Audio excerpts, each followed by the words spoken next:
Well, this is an extraordinary opportunity in Grangegorman. The site has been closed off for almost about 200 years, and for many people, they don't know where it exists. Where is it? You know, it's in the centre of the city, and it's actually in the centre of the historical core of the city. Most cities, of course, are growing out further and further, but this is extraordinary because the city is going to grow within.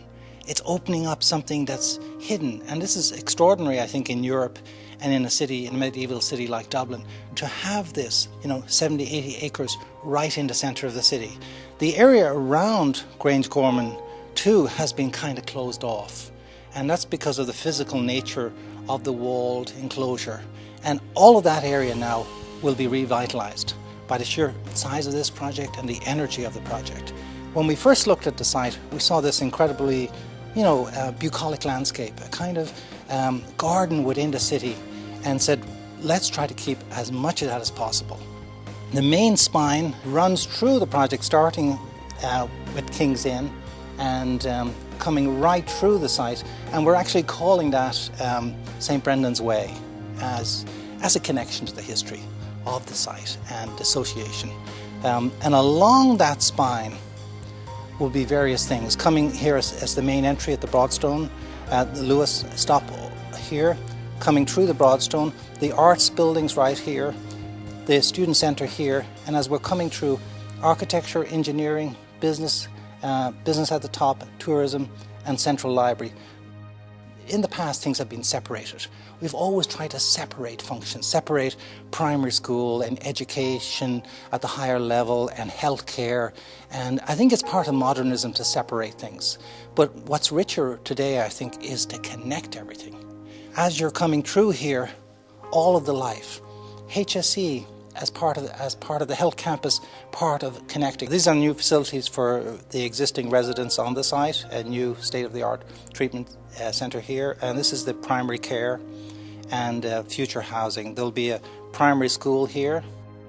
There's also going to be their administration HSE facilities down here. This, I think, is going to do the opposite to what it was in the previous life. It's, instead of a closed off space, it's going to be incredibly open.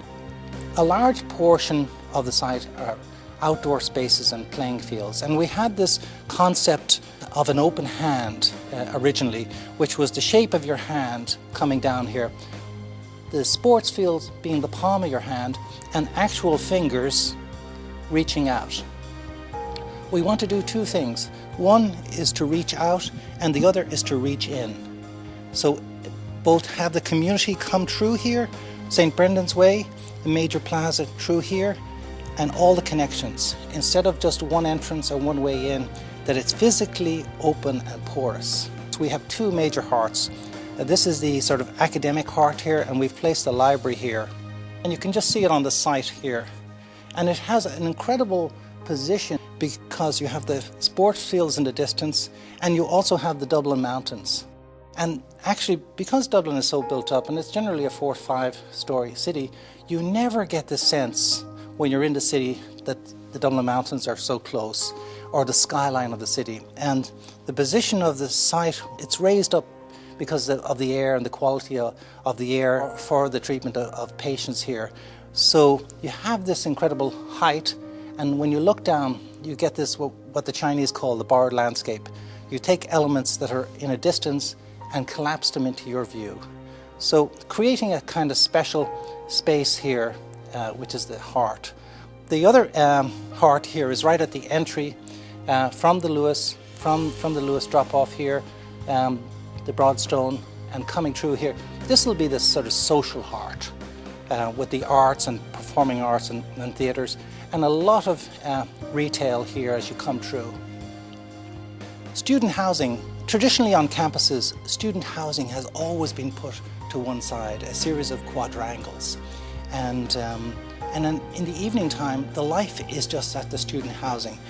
The concept here is to do the opposite, is to weave the student housing all the way through the site on that curvilinear element here that has views of the sports and creates a whole line here. And so you'll have life all along along the spine, and we're calling that spine the serpentine spine. And below here we have access to all the sports facilities, swimming pool, a gym, and all the amenities under here, changing rooms connected to the sports.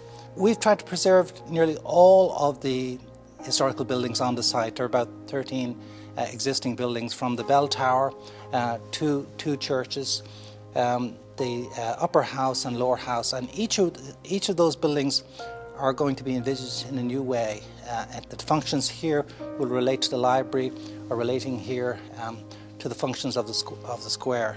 So it's all part of the history. And I think that it's important, to celebrate human history, our time here, as part of this, not to erase or clean out or sterilize or scrape the site. It's important that people have lived here, been treated here for hundreds of years, and that's part of the history. We're going to have a special area in here called a cultural garden, and it's not a memorial, but it's about the history of the place. And when foreigners come to Dublin, that's what they're struck by, is this combination of old and new.